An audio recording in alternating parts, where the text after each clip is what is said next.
अस्सलाम वालेकुम स्टूडेंट्स। उम्मीद है आप सब ठीक ठाक होंगे। Actually sorry for the last lecture interruption, क्योंकि कुछ कनेक्शंस की वजह से वो लेक्चर सडनली वहाँ पे मुझे स्टॉप करना पड़ा। तो वहीं से मैं कंटिन्यू करूँगी अभी, क्योंकि हमने यहीं से थर्ड पार्ट जो है थर्ड स्टेज स्टार्ट की थी, एम्बिशंस एंड सेल्फ इम्प्रूवमेंट की। वहीं से मैं अब कंटिन्यू करूँगी। So, third one of the ambition and self improvement of Pip's character is Pip desires educational improvement, and this desire is deeply connected to his social ambition and longing to marry Estella.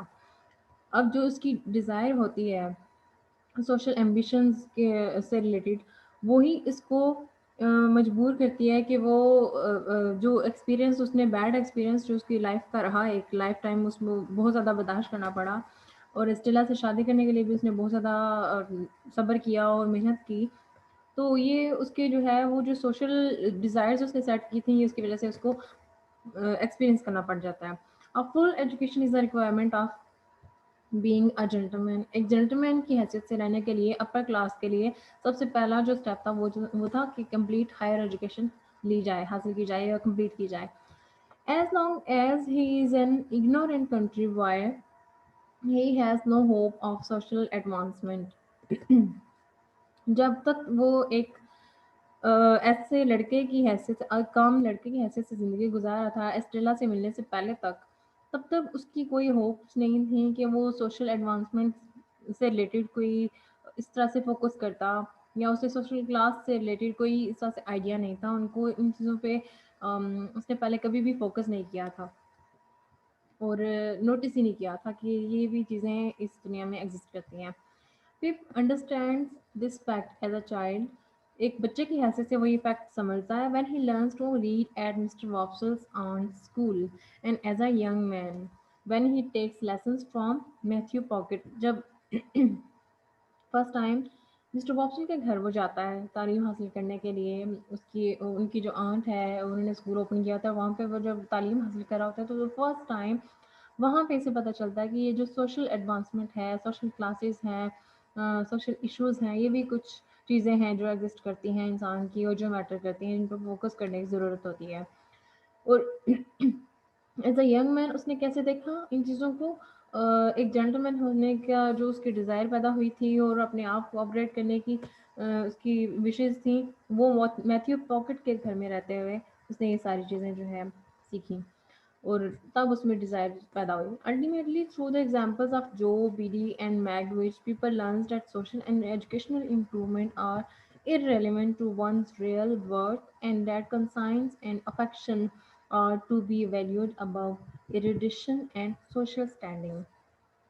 अब इन जो तीन characters हैं, जो, bidi and Magwitch, इन तीन characters के through पिप ने सीखा कि सोशल एजुकेशनल जो इम्प्रूवमेंट्स हैं वो ज़रूरी नहीं हैं। किस लिए? जब एक इंसान का जो उसकी जो अफेक्शन, उसकी लॉयल्टी, उसके कॉन्साइंस और जो उसकी इनर थॉट्स और फीलिंग्स हैं, उसके जो जज्बात हैं, ट्रू जज्बात हैं, रियल जो उसकी कंसर्न्स हैं, ट्रू कंसर्न्स दूसरों को लेके, वो ज़्यादा मैटर करती हैं, उनकी ज़्यादा वैल्यू है। किसी के पढ़ने लिखने होने या किसी के एजुकेशनल और सोशल स्टेटस का इससे कोई लेना देना नहीं है। ये उसने सीखा जो, बीडी और मैगविच के कैरेक्टर से। ठीक है, अच्छा, ये थी उसकी थ्री स्टेजेस एम्बिशंस और सेल्फ इम्प्रूवमेंट से रिलेटेड। अब आगे है सोशल क्लास, जो कि पहले भी हम डिस्कस कर चुके हैं डिटेल में, और फर्दर भी इसकी डिटेल्स इसमें मैंने पहले से डिफरेंट हैं, लेकिन थोड़ा सा और आपको डाटा देने की कोशिश की है ताकि आप पेपर में सही तरह से अपेयर हो सकें, अटैम्प्ट कर सकें, अच्छे तरीके से प्रिपेयर कर सकें पेपर। ठीक है। और सेकेंडली मैं आपको बताऊँ कि अगर इतनी डिटेल्स में लेक्चर आपको देने के बावजूद भी अगर आप इस इरिस्पॉन्सिबिलिटी शो करते हैं और अपना टाइम वेस्ट करते हैं, तो फिर ये सरासर आपका अपना कसूर होगा। फिर आप टीचर को या किसी को भी, पेरेंट्स तक को भी आप जो है ब्लेम नहीं कर सकते कि आपको पढ़ाया नहीं गया ठीक से या फोकस नहीं कराया गया इस तरह से। और मास्टर्स लेवल पे वैसे भी आपको अपने बिहाफ पे ही मेहनत करनी पड़ती है। टीचर्स इतना नहीं करते जितना कि यहाँ पे करवाया जा रहा है, लेकिन फिर भी अगर आपको करवाया जा रहा है तो आप इस अपॉर्चुनिटी को, इस चांस को गंवाना नहीं है, ठीक है आपने। एनीवेज, कंटिन्यू करते हैं। Social class through out great expectations, Dickens explores the class system of Victorian England ranging from the most wretched criminals, Magnus, to the poor peasants of the marsh country, Joe and Biddy, to the middle class, Pumblechook, to the very rich, Miss Havisham. अब Dickens ने अपना जो social class system था उसको present किया है इस novel में, पूरे नावल में। और ये क्या था कि विक्टोरियन जो उस टाइम पे इंग्लैंड और लंदन में जो विक्टोरियन एरा था, उस टाइम पे जो कंडीशन थी और सिचुएशन थी और जो क्रिमिनल्स और जो जो कुछ उस टाइम पे चल रहा था उसको डिस्कस किया हुआ है। तो उसमें क्या क्या चीज़ें आ जाती हैं क्रिमिनल्स, क्रिमिनल क्राइम से रिलेटेड इश्यूज जो कि मैगविच और कैंपेसन के थ्रू किया है, to the poor peasants of the marsh country जो कि जो और बीडी के थ्रू किया है, जो कि एक ऐसी जगह पे रहते थे जहाँ पे सैलाब आने का, और के एक ऐसी लैंड का एक ऐसा पार्ट था जहाँ पे इसका सैलाब का खतरा होता था। और मीट्स का भी यहीं पे रेफरेंस दिया गया है इन्हीं का। टू द मिडिल क्लास किसके थ्रू, पंबलचुक के थ्रू, ये मैंने पहले भी आपको बताया हुआ है। To the very rich, Miss Havisham और एस्टेला, ठीक है। The theme of social class is central to the novel's plot and to the ultimate moral theme of the book. ये जो सोशल क्लास है ये कंप्लीट नॉवल का जो analysis करते हैं हम एज अ बुक, और सेंट्रल आइडिया भी इसका यही है, ठीक है। Pip's realization that wealth and class are less important than affection, loyalty and inner worth, ये वही है जो पहले भी कई बार मैं रिपीट कर चुकी हूँ sorry, for the in the lecture of evolution of character of Pip, and also the previous lecture in the plot analysis, जब उसकी जो थ्री उसके पार्ट्स हैं डिजायर्स के, उसमें भी मैंने आपको रिपीटेडली ये बताया है, ठीक है। ओके, जिसमें वेल्थ और क्लास से भी बढ़ के कुछ चीज़ें हैं। Pip achieves this realization when he is finally able to understand that, वही सारी चीज़ें कैसे रियलाइज करता है, कैसे समझता है, जब despite the scheme in which he holds Estella, one's social status is in no way connected to one's real character। उसे ये समझ आता है कि जब वो स्टेला को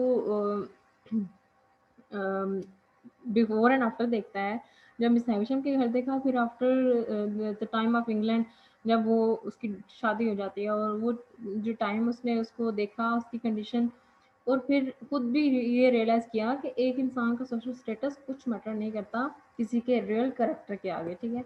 ड्रमर फॉर इंस्टेंस, अगर हम उसकी एग्जांपल लें, फॉर इंस्टेंस होता है example, is an upper class lout, while Magwitch, a persecuted convict, has a deep inner worth।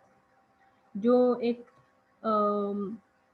By heart और बाय स्पिरिट एक बहुत अच्छा इंसान था। एक डीप इनर वर्थ ऐसे इंसान को कहा जाता है जो मतलब उसके अगर कैरेक्टर वाइज को डीपली ही एनालाइज किया जाए, देखा जाए, तो वो वहाँ पे भी उसकी कोई नेगेटिविटी नज़र नहीं आती, ठीक है। जहाँ पे उसने किसी को डिसीव किया हो या इमोरल कोई एक्ट उसका नज़र नहीं आता। So, perhaps the most important thing to remember about the novel's treatment of social class is that the class system it portrays is based on the post industrial revolution model of Victorian England। उस time का जो ये जो social class का जो treatment इस novel में present किया गया है, ये किसको पोर्ट्रे करता है, is based on the post industrial revolution.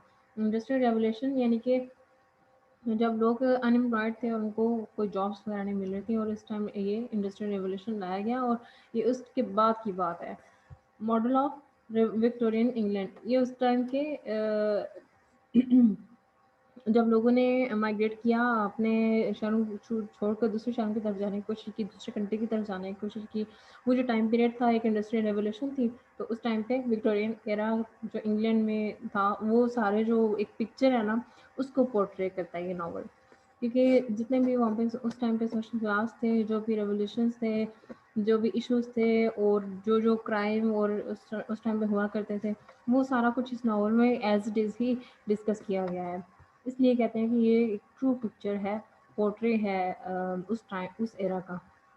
Dickens generally ignores the nobility and the hereditary aristocracy in favor of characters whose fortunes have been earned through commerce. Even Miss Havisham's family fortune was made through the brewery that is still connected to her manor. उसके अब social class से related अगर बात की जाए तो यहाँ पे एक मिस हैविशन का करैक्टर है जिसने जो सबसे ज़्यादा हाई लेवल से बिलोंग करती होती है और जिसकी जो है कह लें कि अगर फेम वेल्थ से के लिहाज से अगर देखा जाए तो मिस हैविशम जो है इस मामले में वो लकी रही है, ठीक है। तो उसकी कहने की family fortune was made through the brewery that is still connected to her manor. उसका जो मैनर बना था, जो घर बना हुआ था, ऊंची एक हाई लेवल का बना हुआ था, तो वो उससे कनेक्टेड थी। और उस जो कहते हैं कि एक उसने अगर अपनी ज़िंदगी में एक कोई अच्छी चीज़ जो एक मामले में अगर वो लकी रही है ना तो वो उसका जो है घर था और पैसा था, वेल्थ जो है थी उस मामले में वो एक लकी थी, फॉर्चून जो है ना कैरेक्टर था इस मामले में। In this way, by connecting the theme of social class to the idea of work and self-advancement, Dickens subtly reinforces the novel's overarching theme of ambition and self-improvement। ये already हम पहले भी डिस्कस कर चुके हैं, आपने खुद ही रीड आउट करा इसको। नेक्स्ट आ गया क्राइम गिल्ट एंड इनोसेंस। ये क्योंकि ये मैंने आपको ऑलरेडी बताया था कि प्लॉट एनालिसिस जब आपने करना तो ये सारी चीज़ें इसमें शामिल होंगी, तो थीम्स में ये भी आ जाती हैं, ठीक है। क्राइम गिल्ट एंड इनोसेंस ये ऑलरेडी मैं आपको डिटेल में डिस्कस कर चुकी हूँ आपसे। Theme of crime, guilt and innocence is explored throughout the novel, largely through the characters of convicts and the criminal lawyer joggers। ये आप पहले भी देख चुके हैं किस किस करेक्टर पे क्या क्या जो है कैटेगरी रिलाई करती है, इम्प्लाई करती है, और कॉन्विक्स कौन कौन से हैं इसमें, क्रिमिनल्स कौन कौन से हैं।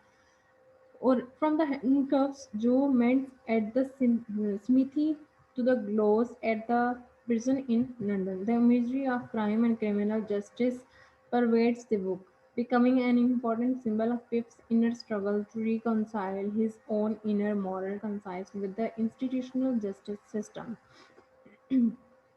और इन तमाम क्राइम और क्रिमिनल्स जितने भी थे इनकी एक ऐसी इमेजरी बुक में क्रिएट की गई है जिसको देख के हम सिंबलाइज कर सकते हैं कि किस टाइप का जो एक कह लें कि जो इन्वायरमेंट था और जो इश्यूज थे किस टाइप के थे और किस तरह से उनका अंदाज़ा लगाया जा सकता है, सिंबलाइज किया जा सकता है।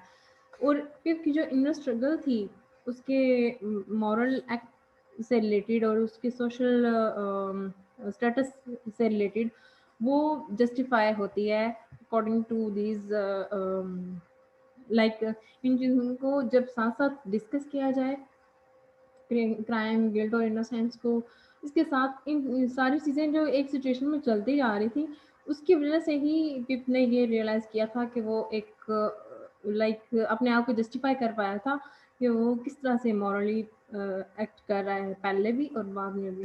तो ये आप खुद एक दफ़ा गौर से पढ़ेंगे तो आपको समझ आ जाएगी, इतनी डिटेल में नहीं जाऊँगी। In general, just as social class becomes a superficial standard of value that Pip must learn to look beyond in finding a better way to live his life। उसको लगा कि जो सुपरफिशियल स्टैंडर्ड हैं, जो moral जो social status हैं, वो सबसे ज़्यादा वैल्यू करते हैं, तो उसके लिए इसको अपनी ज़िंदगी बेहतर बनाने के लिए किस हद तक जाना पड़ेगा इसको पाने के लिए। The external trappings of the criminal justice system, police, courts, jails become a superficial standard of morality that Pip must learn to look beyond to trust his inner conscience। इन सारी चीज़ों पे को लेके अपने जो मॉरल उसकी वैल्यूज़ हैं उस पर ट्रस्ट करने के लिए सब जो स्टैंडर्ड्स हैं इसको इसमें अपनी जो मोरालिटी है उस पे उसने जो है वो कह लें कि इतना फोकस नहीं किया था, अपने जो एक्सटर्नल ट्रैपिंग्स थी उस पे उसका ज़्यादा था।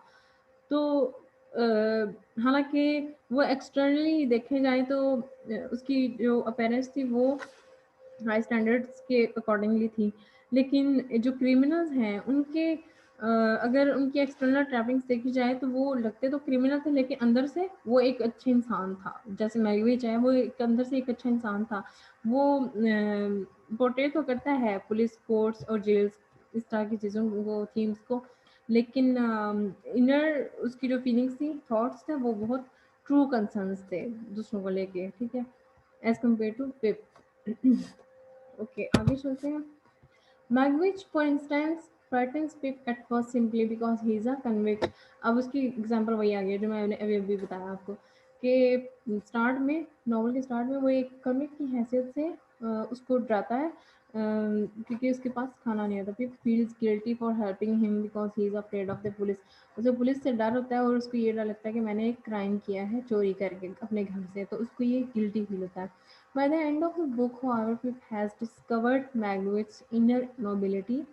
जब उसको पता चलता है कि ये बाहर से तो क्रिमिनल नजर आता है, लेकिन अंदर से तो क्या है, एक नोबल पर्सन है, एक ट्रू ह्यूमन बीइंग है, ठीक है। And he is able to disregard his external status as a criminal.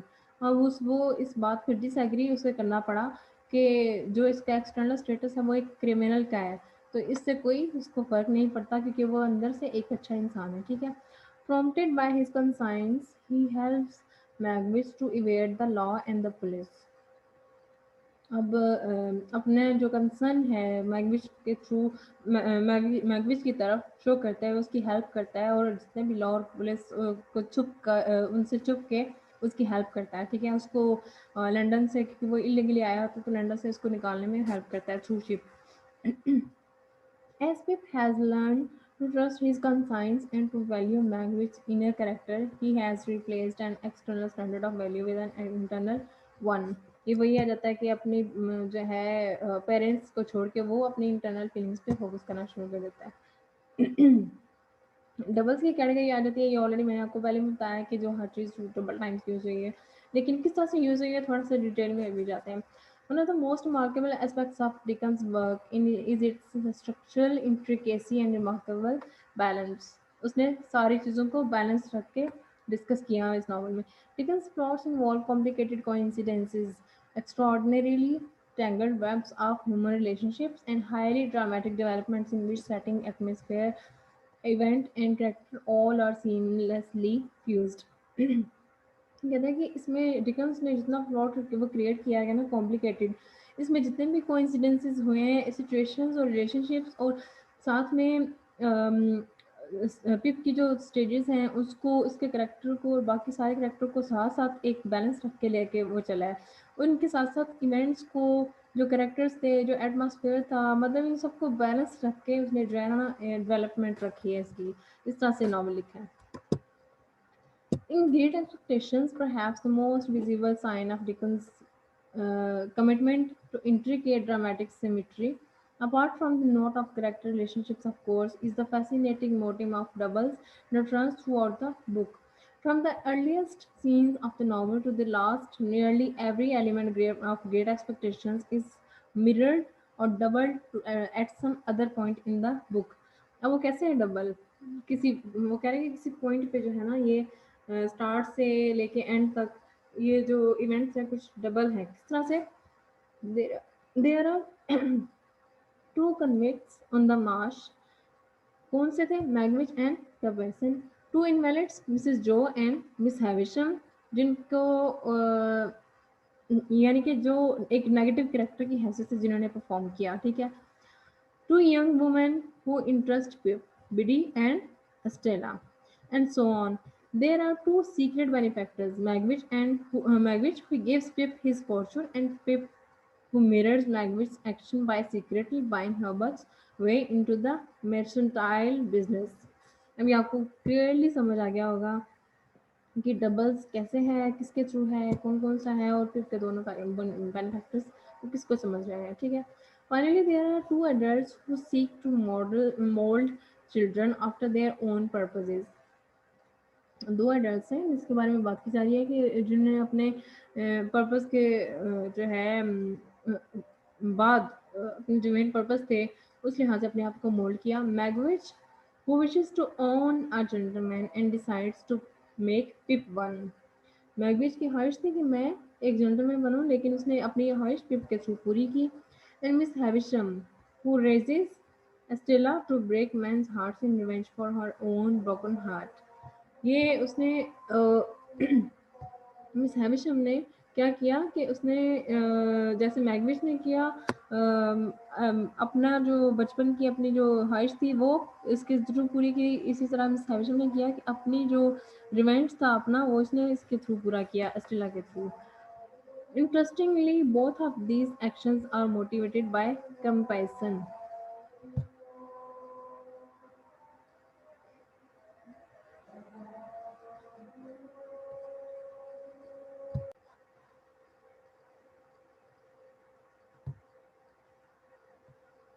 Interestingly, both of these actions are motivated by compassion.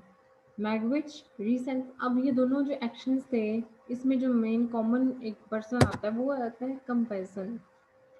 अब ये कैसे है कि Magwitch रीसेंट्स but is non less converters of compassion's social status and education which motivates his desire to make people a gentleman। अब वो comparison को देखता है और उसको उसका जो सोशल स्टेटस और एजुकेशन होता है उससे वो मोटिवेट होता है। और फिर उसे डिज़ायर होती है कि जो मैं नहीं कर सकता, और अपने आप को जिस तरह से मैं देखता था पिप को मैं उस मुकाम पे लेकर जाऊँ, क्योंकि वो एक बेसहारा बच्चा था। And Miss Havisham's heart was broken when compassion left her at the altar, which motivates her desire to achieve revenge through Estella. The relationship between Miss Havisham and Compassion, a well-born woman and a common man, further mirrors the relationship between Estella and Pip. ये जो whole paragraph है इसमें आप देख सकते हैं कि किस तरह से कंपेरिजन और मैगविच एक दूसरे से इंटरकनेक्टेड है थ्रू मिस हैविशम एंड पिप। और मिस हैविशम और मैगविच के थ्रू पिप और एस्टेला की लाइफ कैसे वो इम्प्रेसिव रही और किस तरह से उन पे दोनों ने एक अपनी अपनी ज़िंदगी में दोनों एक एक बच्चे को किस तरह से यूज़ किया और किस तरह से उन पे अपने अपने लाइक अपनी मॉरल क्वालिटीज़ के अकॉर्डिंगली उन्होंने कैसे उनको ट्रीट किया दोनों को। This doubling of elements has no real bearing on the novel's main themes, but like the connection of weather action and odds to the sense that everything in Pep's world is connected। ठीक है, ये आप जो है देख सकते हैं clearly, इसमें खुद पढ़ लीजिएगा। उनके comparison of characters to in inanimate objects. अब हर करेक्टर का इनएनिमेट ऑब्जेक्ट्स वो होते हैं जो नॉन लिविंग हों, जो ऑब्जेक्ट्स यानी कि चीज़ें जो हमारे आसपास चीज़ें होती हैं उनके थ्रू। तो अगर हम इन करेक्टर्स को हमारे आसपास कुछ चीज़ों से थोड़ा सा कंपेयर करें तो हम क्या देखते हैं। Throughout Great Expectations, the narrator uses images of inanimate objects to describe the physical appearance of characters, particularly minor characters or characters with the whom the narrator is not intimate। कैसे ये देखते हैं, for example looks as if she Mrs. Joe looks as if she scrubs her face with a nutmeg grater, while the instructable features of Mr. Wemmick are repeatedly compared to a letterbox। अब ये देखिए इस तरह से उसका कैसे compare किया गया है। नटमैग होता है जो उससे बना हो नट से, ये अखरोट के जो होल होते हैं उससे, तो ऐसा लगता था उसने ऐसे फेस को अपना स्क्रब किया हुआ है। इस तरह से इसको जो है ना। और मिस्टर वैमिक, इसका ये मिस्टर वैमिक का कैरेक्टर इसमें मैं हाल से मैंने आपको नहीं बताया कैरेक्टर इसमें, ये भी मैं आपको नीचे बता देती हूँ। इसको एक लेटर बॉक्स से कंपेयर किया गया है क्योंकि Mr John Wemmick is Mr Jaggers clerk and also Pip's friend. एक ऐसा फ्रेंड था पिप का जो उसके लिए एक मतलब अच्छा फ्रेंड था, बेनिफिशियल था उसके लिए। वो मिस्टर जैगर का क्लर्क भी था। लेकिन इसको एक लेटर बॉक्स से कंपेयर किया गया क्योंकि ये एक मॉडर्न मैन इसको कहा जाता है। ठीक है, ये अपेरेंटली भी एक मॉडर्न पर्सन नज़र आता था। और लाइक इसके अंदर क्या है किसी को कुछ पता नहीं था, जिसको लेटर बॉक्स कहा गया क्योंकि लेटर बॉक्स बाहर से नजर आता है, अंदर इसके क्या है किसी को कुछ नहीं होता कि किस टाइप के लेटर्स हैं। This motive which Dickens uses throughout his novels, may suggest a failure of empathy on the narrator's part, or it may suggest that the character's position in life is pressuring them to resemble a thing more than a human being। वो कहते हैं कि इस जो type का pattern अगर हम compare करते हैं ना किसी कैरेक्टर को किसी चीज़ के साथ या इस तरह से नरेट करते हैं तो ये एक एम्पैथी फेलियर है। लाइक हम किसी का जो है उसका करैक्टर या उसके फीलिंग्स थॉट्स नहीं समझ सकते इस तरह से। और एक करैक्टर की जो पोजीशन है वो एक ह्यूमन बीइंग से रिजेंबल करना, सॉरी, किसी चीज़ से रिजेंबल करना, ये अकॉर्डिंग टू दिस नॉवल एक कहने के अगेंस्ट द रूल होगी अगर हम ऐसा करें तो। The latter interpretation would mean that the motive in general is part of a social critique, in that it implies that an institution such as the class system or the criminal justice system dehumanizes certain people।